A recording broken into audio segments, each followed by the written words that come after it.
Gators Breakdown episode 74 is ready to go. I'm your host, David Waters, and you can find me on Twitter at GatorDave_SEC. And my co-host tonight is Bill Sykes. You can find Bill on Twitter at RealBSykes. Joe Vizzi's going to take the night off, so it's just the Dave and Bill show tonight on Gators Breakdown. Bill, how we doing? I think we got a pretty controversial topic here for the show tonight. Yeah, and it seems like we've had plenty of them all summer, but this is yet another one. I think we're doing the Gators breakdown version of Would You Rather tonight. Oh, there we go. Hey, I like that. I wish I'd have thought of that before. All right. Before we get started, remember you can find all your Gators Breakdown episodes on SoundCloud, iTunes, and YouTube. Just search on those sites or get the links by following Gators Breakdown on Twitter and Facebook at Gators Breakdown. Also, went on iTunes, rate and review the show. Let Gator Nation know what they're getting with Gators Breakdown. And with an ode to the debut of Game of Thrones, shall we begin? And Bill has to catch up on Game of Thrones, by the way. So, Bill, last week we reviewed the Gators at SEC Media Days, and we made our SEC predictions for order of finish in the conference. The media gathered in Hoover and made their picks, and those were released last Friday. And the Georgia Bulldogs were picked to win the SEC East, even after Florida has won the SEC East the last two seasons. Jim McElwain's first two seasons, the Bulldogs were picked to win the SEC East for 2017. Now, the last 2 years, that has worked well for McElwain and the Gators. 2015, Georgia was also picked, and UF won the East. Last year, we all remember Tennessee was picked to win the East, and again, Florida won the East. So many see this as a good sign for Florida. Maybe McElwain plays the disrespect card very well to the team. But, Bill, I'm under the thought that none of this really matters. Yeah, the players say the right things about being disrespected and being looked over. But I'm under the thought that this kind of stuff matters very little when on the field. Once the ball kicks off, the better team usually wins. Now, I think that can play a part a little bit in a one-game situation. But for an entire season to play out that way, I just don't buy the disrespect card. I think, the better team usually performs for over 12 games. How do you see it? Is it right Georgia's picked over Florida? I think we talked last week. We were all going to pick Florida to win the East. So, how much of the disrespect card can be played here?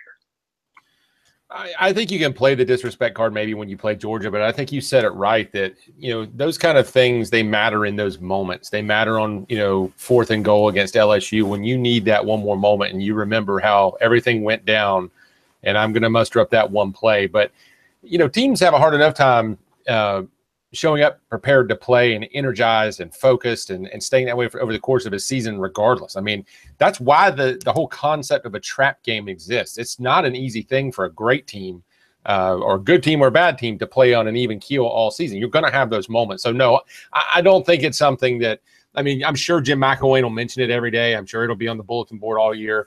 And, yeah, I think maybe it will matter in moments, but I don't think – even though they may play the disrespect card all year, I think ultimately it's going to be about him doing a good job coaching and those guys finding leadership on that team to get the team prepared and come out and play each week. It's not going to be the difference in maybe more than a play or two over the season. Yeah, it's kind of funny, people, when they look at this, I don't want to be picked. Let us play the disrespect card. Or, it's bad luck to be picked. Well, in a way, that's kind of giving disrespect to the hard work that Jim McElwain and the coaches have put in for the team to win the SEC East 2 years in a row when not being picked. As I mentioned, they were the better team in the East over the last 2 years, those 12 games a season. And whether the offense not looking good, but the defense is there. And McElwain playing to the strength of his defense. He mentioned that when teams were kind of – or not teams, but analysts at SEC Media Days were kind of questioning the way, the Florida offense has faltered in the last couple of years. And he even kind of alluded to playing to the strengths of his team, and that has worked over 12 games. And as I said, I don't think the disrespect card playing a part through the whole season. Going back and looking at like the 2006 national championship game against Ohio State, I think you can point to there for a month, hearing how they had no chance. And, I think it can. In a one-game situation, as I mentioned earlier, that's the type of situation. You mentioned the LSU game where so much gets behind it. But over 12 games, I find a hard time believing that the better team just doesn't win. Yeah, I agree with you. And it can influence your preparation. I think certainly, when you get to that last week of bowl preparation and Urban Meyer's reminding you how everybody's picking Ohio State, and sure, that's a little extra motivator. And if you've got the senior leadership to pick that up and to disseminate that message to the team and to keep the guys focused, it helps even more. But you're right. I think the key thing you said, though, something that I was thinking about before the show, I think this all has to do with the offense. Since Urban Meyer's last, post chest pains era there, and when he came back, and since then, that in the Muschamp years, this offense has just been in a complete funk. And I think it has become the recent history identity of the program. And I know that fans don't want to hear that, but that's just kind of how it is right now. Florida football is the team that has great defense and can't quite get over the hump because of their offensive football play. I think that needs to change. And I think if it does change, people are going to stop looking at Florida as a placeholder champion and one that is for real. And I think we've got a good chance to see that this coming year. And that's why we keep saying we need to see that functional offense. We need to see that because it is the number one sign that the culture and the identity and the trajectory of this program are not the same as they were at the end of the Meyer era and under Will Muschamp, and that they're destined for bigger things. Yeah, you're right. It's the whole winning pretty type of thing, and the Gators aren't winning pretty, so that doesn't equate to a lot of love in the preseason. No matter how good the defense has been, no matter how good the young players on defense looked last year, it's all about, at Florida, offensive production. And it's it's what the school was known for, and hasn't been known for the last few years, waiting for the program to get back on that track. So I think you're right. Winning is the ultimate, the result that you want. But when you're talking about preseason magazines and preseason picks, looking pretty has a part in that.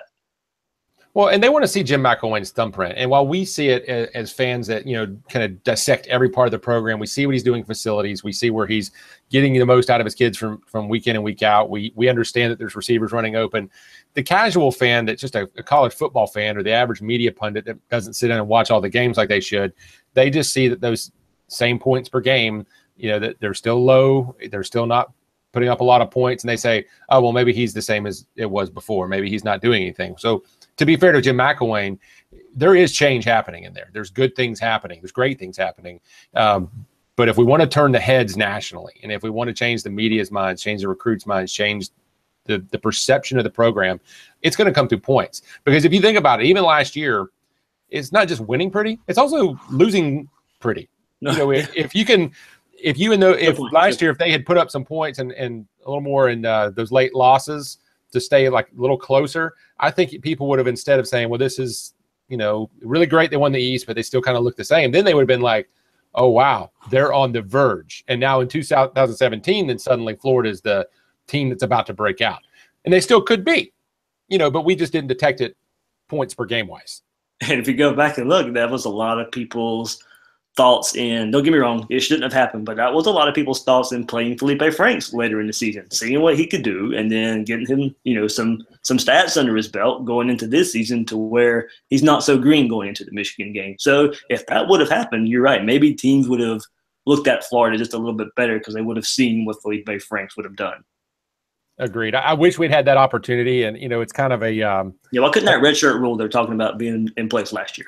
Yeah, that would have been a nice thing. But it's a catch-22 because you are struggling to put up points, so you don't get the breathing room to put in your young guy. Yep. But then you don't get your young guy ready to start putting in those points. So it's hard, and hopefully they'll be able to get over that hurdle this year, not having put him in. Very true, very true. So we'll look at the how the media picked. They picked Georgia with 138 first place votes. That equated to 1,572 points. And I tweeted out that it would be close. So I got there were a lot of media coming out when they released who they picked, and there was a lot of Florida love. So as I mentioned, 1,572 points for Georgia. Florida had 1,526 with 96 first place votes. So it was a pretty close vote there. Tennessee was picked third, South Carolina fourth, Kentucky fifth, Vanderbilt sixth, and Missouri seventh. If we move to the West, of course, Alabama picked there with 225 first place votes. Auburn second with 13. LSU was picked third. Arkansas fourth, Texas A&M fifth, Mississippi State sixth, and Ole Miss seventh. And then looking at overall conference, First place votes, Alabama with 217. Auburn with second with 11 first place votes. Georgia was third with 6 first place votes. And LSU and Florida were tied for fourth with 3 first place votes to win the SEC championship. So there's 3 riders out there, Bill, who believe Florida can win the SEC championship. Yeah, and I do too. I'm not a writer, but I just want to go on record now. And we picked them last week, Dave. I believe SEC championship. No, I believe they can too. Okay. And as much as people hear me break things, but I'm just saying, if you were in Hoover last week, would you have been one of those? Would you have been number 4? No. Okay. I believe they can and will are 2 different things. Okay, I'm a mathematical guy, so I wouldn't say they're the odds-on favorite, but yeah, you said can, and I went with can. Gotcha. Oh yeah, can they? Of course, yeah, they can. There's enough there, but yeah, I mean, Alabama, like I said, runaway favorite, 217 first place votes to win the SEC. So this kind of goes toward to what we were going to talk about. Before we move on, there were also 9 Gators on the preseason All SEC list.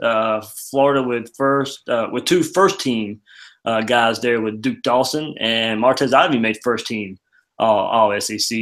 4 second teamers that was led by Antonio Callaway, CeCe Jefferson, Johnny Townsend, and Eddie Pinheiro. And then on the third team, All SEC, DeAndre Goolsby, Jabari Zuniga, and Marcel Harris. So there was 9 guys, Bill, that were. Scott, we'll do you next. Jim Dawkins up thick skin. Hello? Did we lose you there, Dave? No. Are you there? Yeah, we had some ghost audio come over. I don't know what I heard it too. Okay, we'll fix that. But it's the ghost of Joey.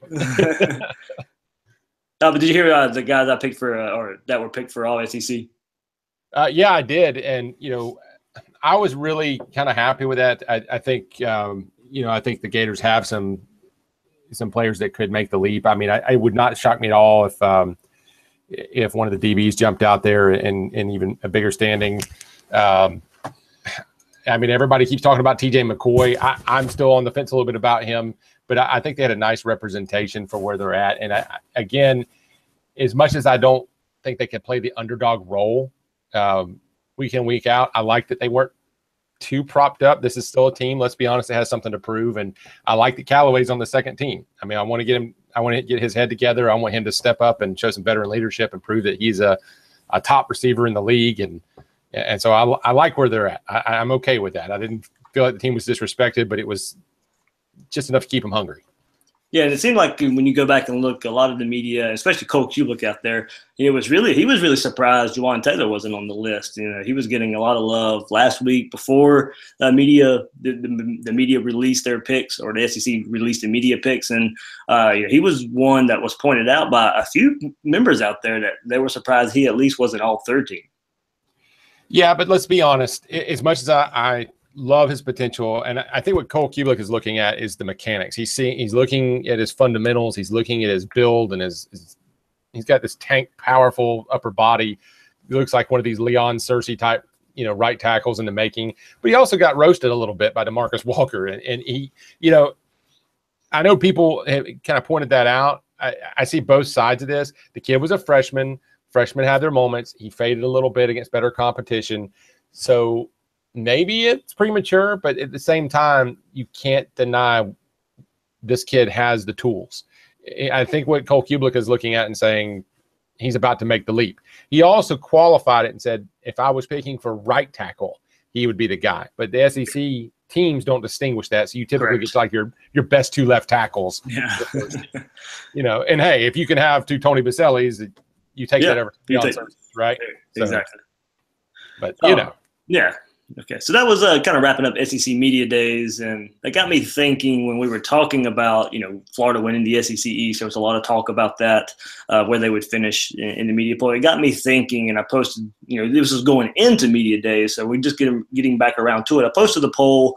It ran pretty popular, and it gave me the idea for the show. I didn't know the controversy would be as big as it was when we brought this to the attention. So what's more important for 2017? Is it winning the SEC East or finally beating Florida State? As I mentioned, we ran a poll. We'll get to the results and the feedback, but this topic garnered more attention than I thought it would. I get both sides of the argument, but I'm a win championships first kind of fan, so I lean with the SEC East is more important. If the ultimate goal is to win a national championship, and look, I know the chances aren't high on UF winning it this season, but that is the ultimate goal. And in order to do that, you have to win the SEC. And the only way to do that is first winning the SEC East. I mean, the Gators can afford one loss to FSU if they're competitive in that game and then turn right around and win in Atlanta against a very good Alabama or Auburn. So I understand. Believe me, I do understand wanting to finally beat FSU, but championships are the goal.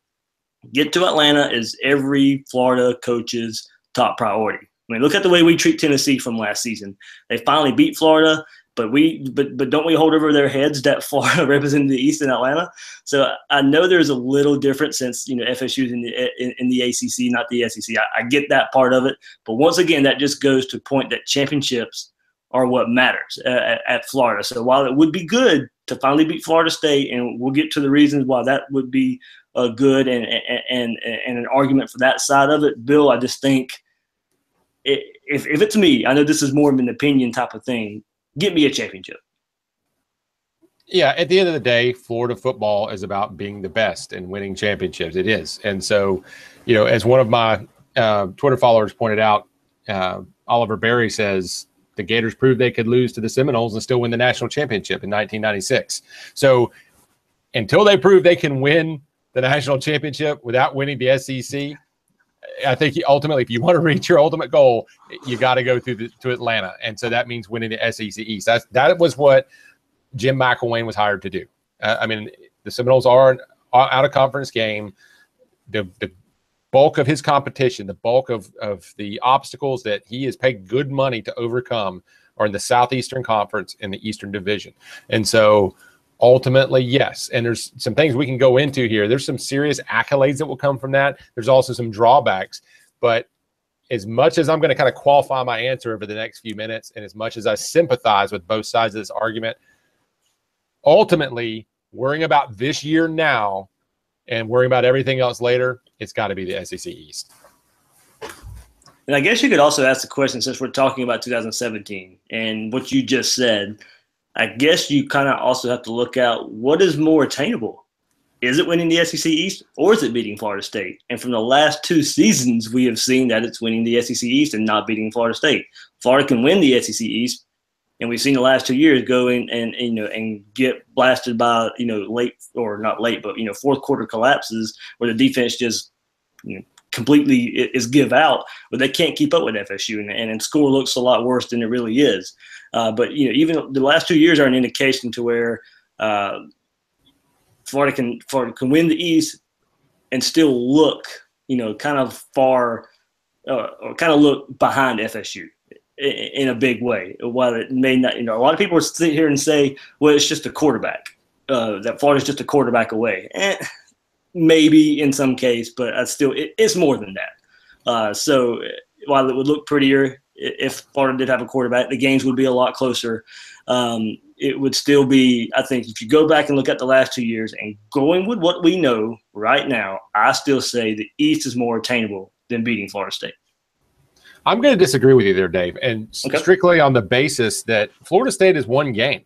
The SEC, and people keep hearing me talk about, like when we talk about recruiting, like recruiting to your conference competition, and it's because it's a difficult slate of games. Just like the great thing about winning the East, and one of the things I wanted to list as a reason I chose that is that rather than beating just FSU, you're winning a package of games to get there, and that probably includes 2 of your rivals in both Tennessee and Georgia.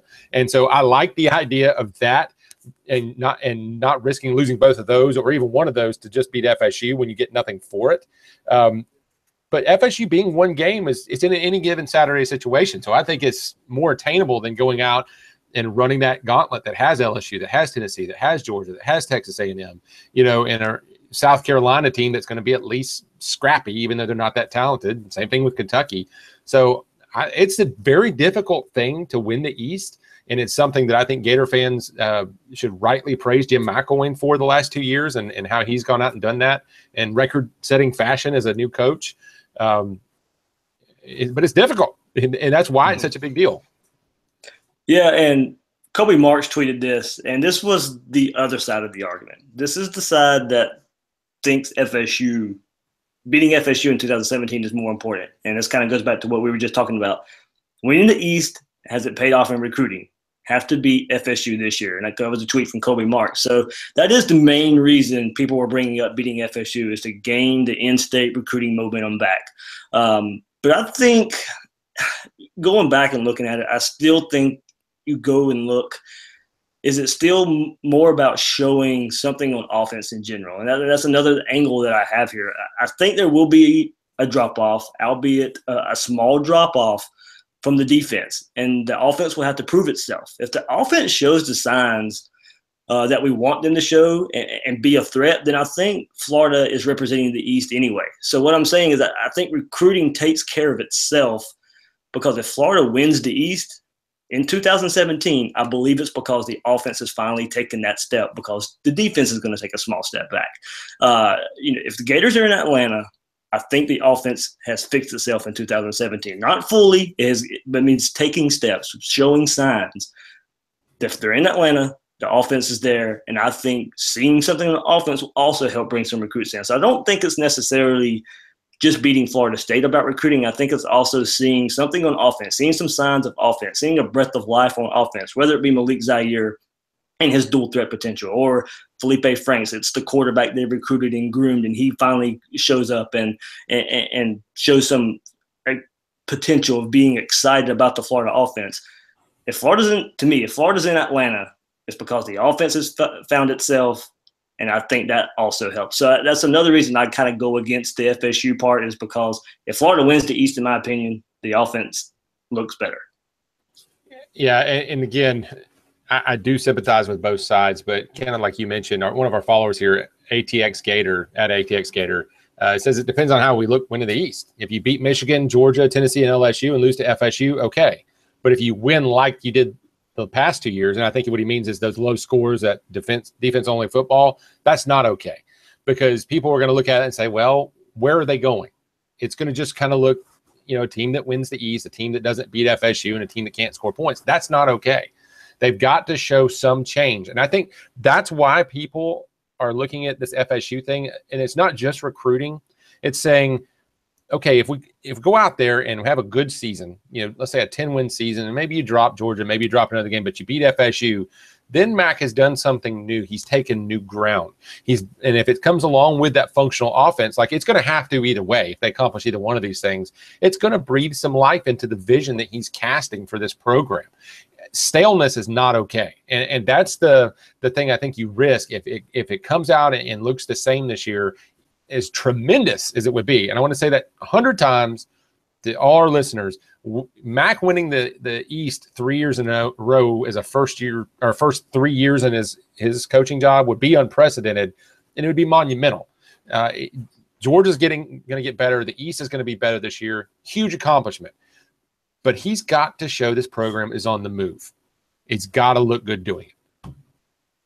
Yeah, and that's kind of where I get, to me, just going back to that point. If they're in Atlanta, I believe we're seeing signs of there's a future in this offense. And you got a game plan. You've seen it with, like I mentioned, either the dual threat quarterback you can point to, or the quarterback that you recruited and groomed. And that can get, they can get people excited. And especially, recruits seeing young Felipe Franks out there throwing the ball everywhere, maybe that can turn some heads of some recruits out there, some young recruits that are looking at Florida compared to other schools out there in the state. So I don't necessarily think just beating FSU fixes the recruiting issue either. I mean, that game could be an ugly win as well, and it may not fix anything.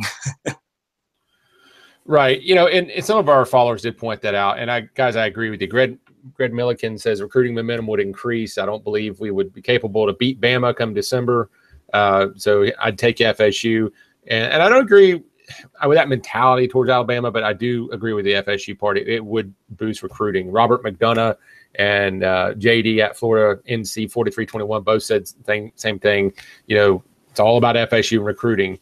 But don't forget, guys, Georgia's recruiting pretty well too, and I know they don't compete head on for the recruits the same way, but in the national scope of things, or at least in the regional scope of things, as far as the balance of power and recruiting, both of those teams have kind of got a leg up on Florida right now, and beating either of them is going to be huge. You know, the more Mac puts under his belt, the more he can sell, the better it should get. Should.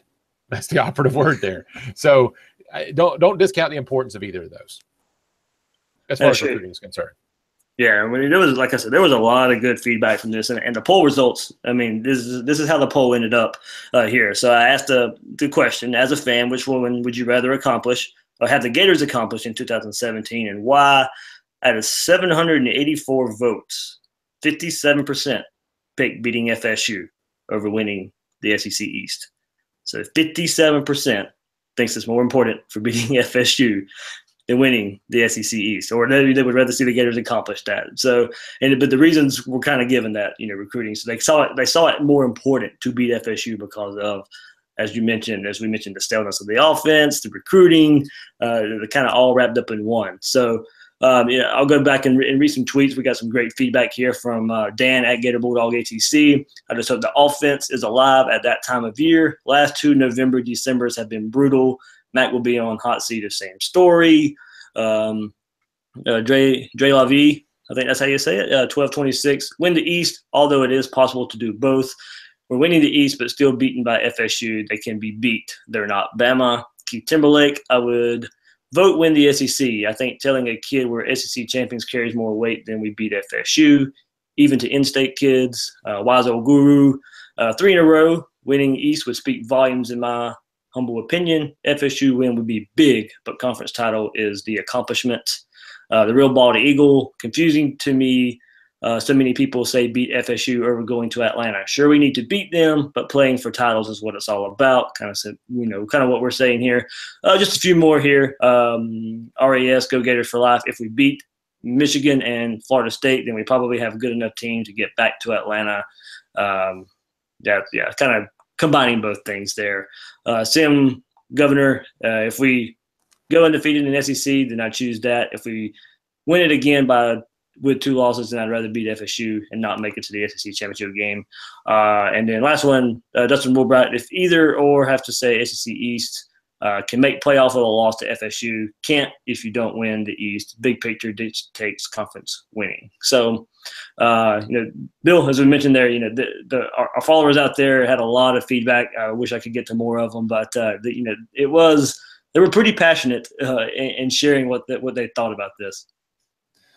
Yeah, they were. I want to just do a little temporary public service announcement here, though. I keep hearing this thing, and I know Joey and I have argued about it on the podcast, and I believe it was Connor on Twitter that is a pretty active Gator Twitter guy. People keep throwing this thing out there about Alabama and how Alabama we must bow down at their feet, and things are never going to change in recruiting with Alabama as long as Saban's there. And I don't want to play Alabama in Atlanta. Guys, this is the University of Florida. This is the Gators. Okay? This is not Youngstown State. Okay? Get to Atlanta and see if you can do what Clemson did. As much as I talk about facts and numbers, when you line up, it's any given Saturday. You don't know if Bama's going to make it to Atlanta there. You could be fighting the fighting Mullins. Mississippi State. I mean, things happen. And guess what? We gotta keep seeing this program grow, because Saban's not going to be around forever. And these things come and go. With Florida before him, you had Florida State and Nebraska and Florida. Notre Dame's had their time. These dynasties rise and fall. It's like Game of Thrones. You got to keep pushing there. And if you don't push to be the guy that's beheading people, well, guess what? You're going to show up to Atlanta and get beheaded. So don't fear Alabama. The Florida Gators need to show up in Atlanta ready to win a football game and represent the university and win their conference, and they can do it. So I want them in Atlanta. And if they have to lose to Alabama the next 5 times in a row, I'd rather be there doing that than Georgia sitting at home doing whatever they're doing in Athens. Yeah. You know what I'm saying? I agree with that too. People, they slam McElwain for winning the East. Oh, the East is sorry. You know what? It beats the alternative. In the first week of December, if Florida is playing, you know what? That's the goal. I'm happy with the first week in December watching my team play when the other 12 teams in the league are not watching their team play. So, Yeah. there's two teams there.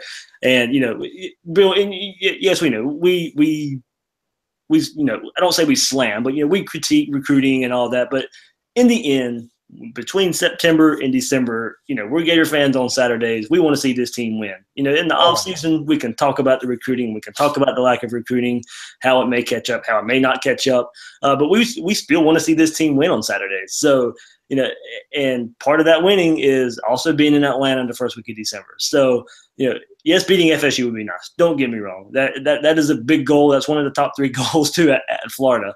But I think Steve Spurrier really made it public when he got to Florida that winning the East, winning the SEC was going to be a very important goal. Yeah, absolutely.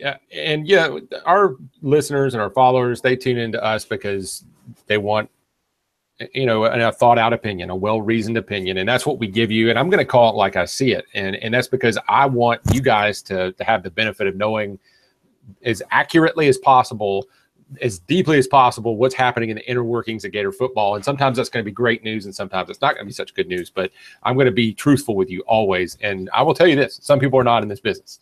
But on that note, I'm telling you truthfully that if Florida shows up in Atlanta, they can win. And I don't care who the opponent is. It can happen, but that can't happen if they don't win the East. And so that's why it is my opinion, as someone who digs into this, is probably deeper than that is healthy for me. I say go with the East. I don't like the Noles. One day I'll tell you guys a story about why I hate them so much. But it's got to start with the East. Yeah, and I'll go back to what you said about, there are, people who say, Bama's ruining college football, Bama is ruining the SEC East. And I agree with you. I do lean towards your part of it too. This is Florida. And Florida has, for the last 30 years, a great history of competing for the SEC and the national championship. Before this Alabama, dynasty, it was Florida for a few years under Urban Meyer. Florida has the potential to be doing the same thing. Yes, there's a little bit more in-state competition, but we've seen how good Florida can be, and we've seen the recruiting base that is here. Florida shouldn't be cowering to anybody. And the facilities arms race and all that comes into play, according to some. But, this is the University of Florida. There should be no cowering. There should be no bowing down. There should be no waiting till Saban retires to get there. No, you go out there, you recruit your tail off, you go play your tail off, and you give Alabama the best shot they've gotten in the first week of December. We've seen the last 2 years. That's not the case right now. But the chance is there. So keep going. And you know what? Like Jim McElwain says, one day they'll knock the door down. Yeah, that's right, Dave. I completely agree with you. And, just a couple of the closing thoughts on this. We kind of talked before the show a little bit. I ran some stats and there were some great tweets where people were like, hey, we've got to do both. We got to focus on both. And I agree with you. Oh, yeah. I'm not for one moment telling anybody to lower their expectations on winning both the East and beating FSU, but I do want you guys to understand how uncommon it has been. Now, keep in mind the SEC championship as we know it, where they're playing the game in Atlanta, started in 1992. And since then, Florida has won the East 12 times and appeared in the SEC championship game and won that 7 times. Well, and also in that era, they have beaten Florida State 10 times in 25 years. So they're a little better than half. Florida State's gotten a few more out of that. So 48% of the time they have gone to the the SEC championship game, and 40% of the time they have beaten FSU. But keep in mind, those first 5 years that Spurrier was there, they went to Atlanta. They didn't win the first one, and then they rung off 4 in a row. So it's been a little slower since. And in the post Steve Spurrier era, they've only won about 33% of the time, winning the East. But when you look at how common it is to both win the SEC East at Florida and beat Florida State in the same year, they've only done that 4 times. That was in 1995, that was in 2006, 2008, and 2009. So 4 out of 25 years, that would be 16% of the time since the inception of the SEC championship game, which for the most part coincided with the Spurrier era, as that happened. And 2 of those They won national championships. Excuse me. Yeah, just 2 of those. And they played for a national title in a third year in 95. So it might be a stretch to expect them to do both in the same year. It'd be great, but we could still have a really, really tremendous season even if they don't. Right. And don't get me wrong. I got what you were pointing to there with the feedback. I got a lot of let's do both. But that wasn't the question. So sorry.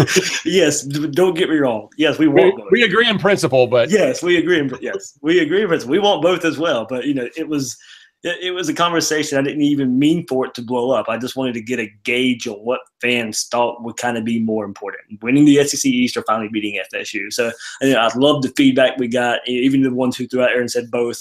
I get it. Don't get me wrong. Yes, that's what we want as well. But, for conversation's sake and a podcast, putting a show together's sake, it was a good conversation point that, it carried on for days. And like I said, we had almost, 800 votes there. So it got, it garnered a lot of attention in Gators fans' eyes there. So, it was a fun conversation. And, hopefully, we don't have to visit this and Florida does do both coming up in 2017.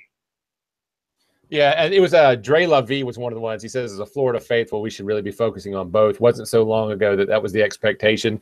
And he's probably right. We probably were expecting it every single year. But, that's those 4 years that we were talking about, 95, 2006, 2008, and 2009, those are arguably 4 of the biggest or 5 biggest years in Gator football history, not including 96. So if we get that, it's going to be fun. It's going to be a big season. So hopefully we'll see it. Bill, it's kind of crazy. I kind of knew it, but just thinking about it, Urban Meyer was responsible for 3 of those. Yeah, he was. He didn't last long, but it was some good years. Beating the FSU and winning the SEC East, he was responsible for 3 of them. Yeah, and if I may kind of reflect back on this whole recruiting thing in FSU, 2005, I think, is what people are looking at with this Let's Beat FSU, because he came in that first year and they had a 9-3 season, including the bowl game, but they capped off the regular season with that win against FSU. And then the dam broke, the floodgates opened, the commits from the big time prospects started coming in. And I think that Tebow committed a couple weeks later. And so I think people are looking at that as an analog and saying, that's what this will do for the Florida program. And to that, I would say, I think that in some ways you could see that effect, but I just think that the timing was so perfect for that. It was his first year. Zook had kind of loaded up the roster in some ways to kind of help facilitate that. He had Leak there.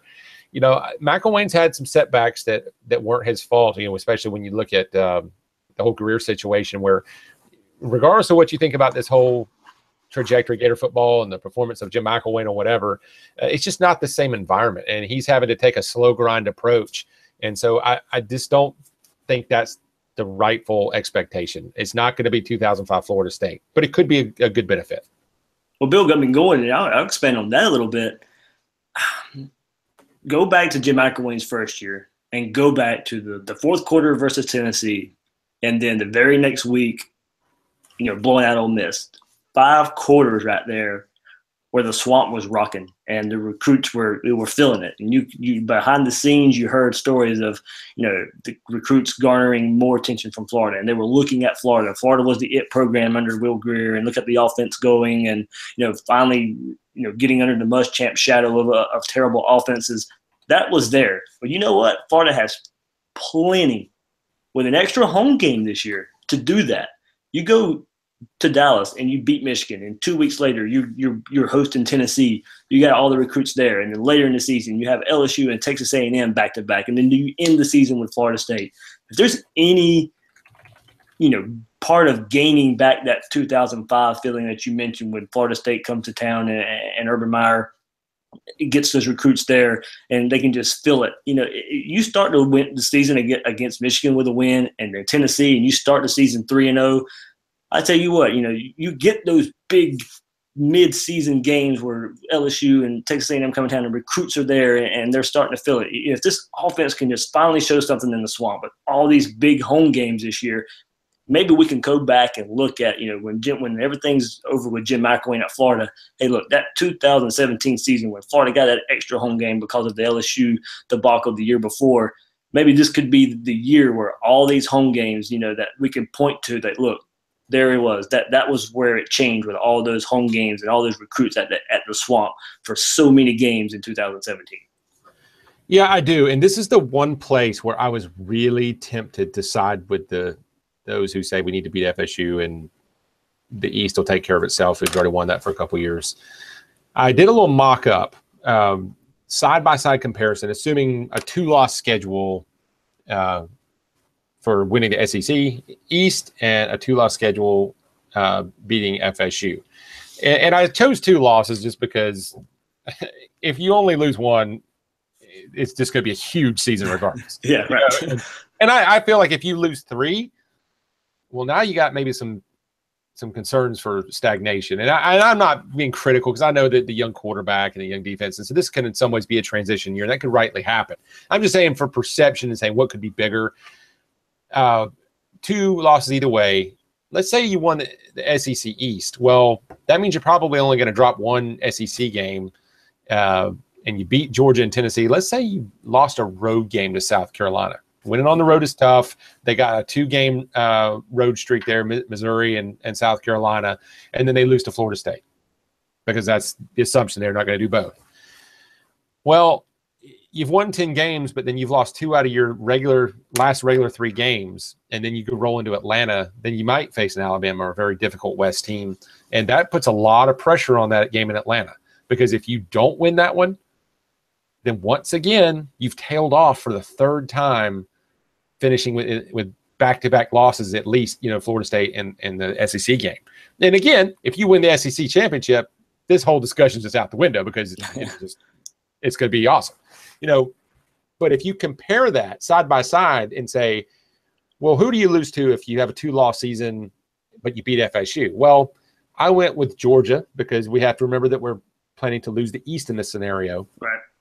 And LSU. Now, you could change out LSU for South Carolina or Michigan. Tennessee. Well, if Michigan, it would only be 1 conference loss still. Right. And so you almost have to expect 2 conference losses in that scenario. Plus, I think he's got to beat Michigan. This season needs to start out well. Yeah. If we're at the end of the season talking about losing the East and losing to Michigan or losing to Florida State and Michigan, that's going to be funky. But anyway, let's say we lost to LSU and Georgia. Not fun. There's some serious disadvantages. Then you've got serious concerns about Georgia moving forward. But then again, you are going to probably finish on a 4-game win streak, including Florida State. And if you also have that Michigan win under your belt, if you also have, a Tennessee win under your belt and get a revenge game, because that's going to be a great environment.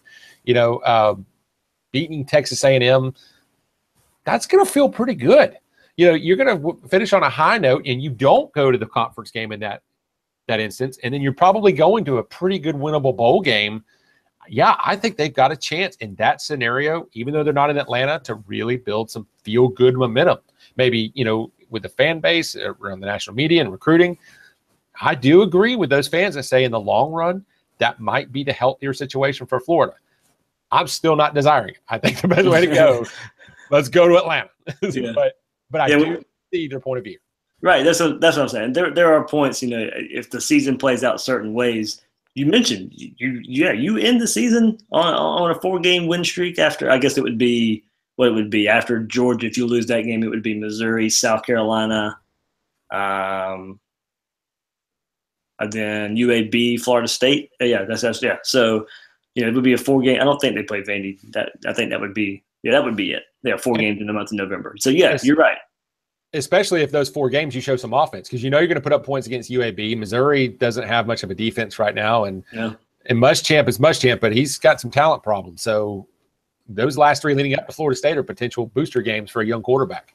Very true. Very true. Yeah. So there are different scenarios with the way this season could play out to where even beating FSU and not going to Atlanta would also look good and could set up for a pretty good future, as I mentioned, especially with all the home games this year. There are many things and aspects you could point to where, if you're looking at recruiting, could take an uptick.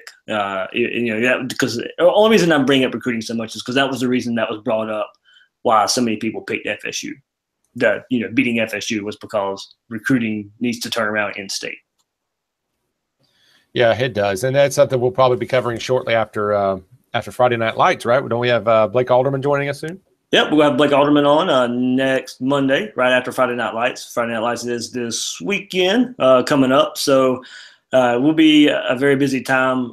Give our friends over at 24/7 GatorBait.net with Luke, Thomas, and Blake there. They'll be having Friday Night Lights covered pretty good for Gator Nation. So they'll have it covered from every angle with those three. So you definitely can catch really, really, really good coverage from there. And, the message board, I'm sure they'll have a thread going where it'll be update after update, and Twitter as well. So it gives those guys a follow. And as Bill mentioned, we will have Blake on to review Friday Night Lights on next week's show. So it would be kind of our last recruiting haul, kind of last recruiting big updates before we kind of just really get into the swing of the season. Yeah, we've got. It's funny. We looked at the summer and we were like, what are we going to cover this summer? And we've just been slam packed with topics. But we're about to turn our focus back to the preseason, and people are starting to ask some questions. I don't think we're going to get to it tonight, but Ollie, Perry, and Lucas, man, I will get to your questions soon. And we got some big coverage coming up for this preseason. For sure. So Friday Night Lights coming up, and then we'll preseason camp be kicking off not too long after that. So I'm sure we'll get Thomas Goldkamp from 24/7 too in here. Kind of love it if you remember, go back in the spring where he kind of jumped in with us and reviewed the Florida roster going into spring. I think we'll get Thomas in, maybe do some more questions as well from the followers out there. I thought that was a big hit, so we'll get Thomas involved in that with the question aspect going into the season. So that's kind of a little bit of preview of what's coming up on Gators Breakdown. Bill, anything else you want to hit out there for our followers pertaining to this episode or Friday Night Lights? No, Friday Night Lights, in case, a lot of our followers may not be familiar with that. It's a big camp that Urban Meyer started every summer for kind of elite talent to come in. It's basically a showcase of who he's recruiting, and they try to get them all together and to build some camaraderie and get some big time commitments out of that. And there's a growing list over on GatorBait.net of who's planning to attend. You can go check that out on the forums. But it's always a newsworthy night, the night before and the day after. I would expect to see some commitments coming shortly. The class should start to build, and it'll be a pretty good barometer of where things sit as we head into the preseason. For sure. The big, of course, Matt Corral mentioned he was going to be at Friday Night Lights, so it'd be his first visit to the Swamp. The quarterback Florida's going after for 2018, so it'd be his first visit to the Swamp. So that'd be a lot of the headlines there, seeing if Florida could sway him. But also, big names: Bernie, Wilson, Clement, all current commits, William Barnes, who Florida's chasing as well. So big names on campus this week for Friday Night Lights. A lot of young guys coming in too for the camps on Friday and or Thursday and Friday as well. So, Bill, anything else, man? No, Aaron Wills just asked for a shout out on Twitter. So there we go, Aaron. Thanks for the great support, buddy. We appreciate you always hanging with us and giving us good dialogue. For sure. Remember, you can find all your Gators Breakdown episodes on SoundCloud, iTunes, and some of you are watching us live on YouTube right now. Give us a follow on Twitter and on Facebook. So for Bill, remember you can find Bill on Twitter at RealBSykes. So for Bill, I'm Dave. You can find me on Twitter at GatorDave_STC. Thanks for listening to this episode of Gators Breakdown. And go Gators.